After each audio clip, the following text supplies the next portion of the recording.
You and your friend invested the same amount of money at the same time, but 5 years later, your friend ends up with more money than you. How is that possible? You dive deep into it and realize that you had been paying a higher fee all these years. You had a regular mutual fund, whereas your friend had a direct mutual fund. I'll tell you a simple story and I'll use that story to make you understand the difference between regular mutual funds and direct mutual funds without using any jargon. So suppose you want to buy a laptop, you go to a retail store in your locality and the retailer quotes you 54,000 for that laptop. But when you check the price online, directly on the company's website, you can see the same laptop available just for 50,000. So even though the offline store is charging you 4,000 more, it does come with certain benefits. You get to see the laptop in person before buying. There's a specific guy at the store who understands your needs and suggests you a laptop according to your needs. And he also walks you through all the details. The storage of that laptop, the battery life, the RAM, whether it has a graphic card or not, and so on. The retail store keeps some margin on this 54,000. The manufacturer of this laptop, let's say XYZ, pays this margin to the retailer, which is why the laptop is priced higher offline. If you buy this laptop directly from the company's website,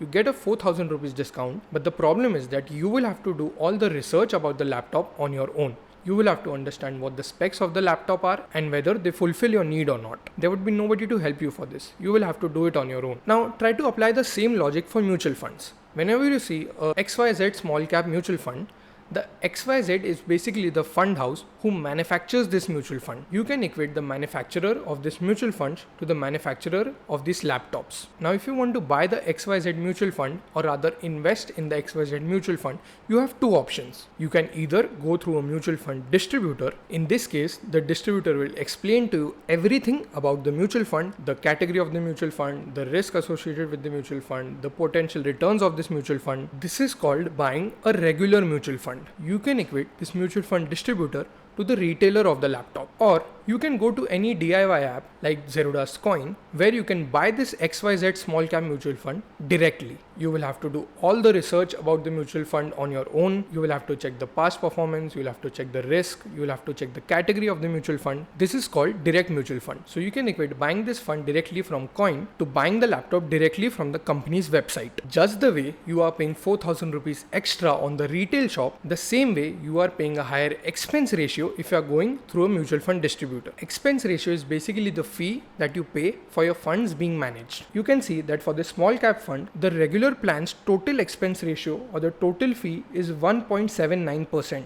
whereas the direct plan's total fee or the total expense ratio is just 0.77%. This is a big difference of 1.02%. Just the way you are paying 4,000 rupees extra for the laptop in a retail store, in this case you are paying 1.02% fee extra in a regular mutual fund. Now, this 1.02% looks quite small, but if you compound it over the next 20 years, the number becomes really large. So does that mean that direct mutual funds are better than regular mutual funds?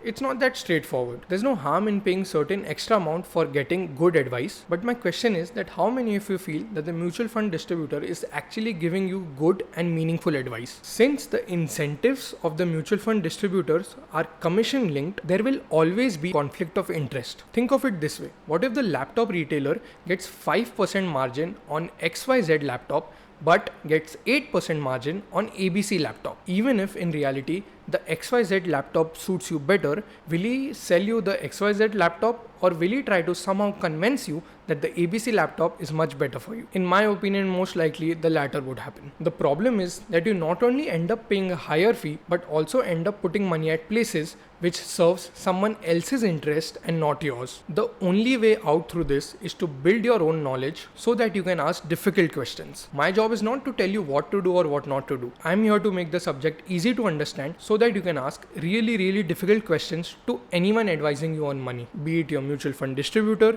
be it your CA, be it your bank relationship manager, anyone. When you ask difficult questions, it becomes really difficult for anyone to missell you anything. You can watch my other video where I discuss how distributors have a conflict of interest and how investment advisors might be a solution. So yeah, thanks for listening.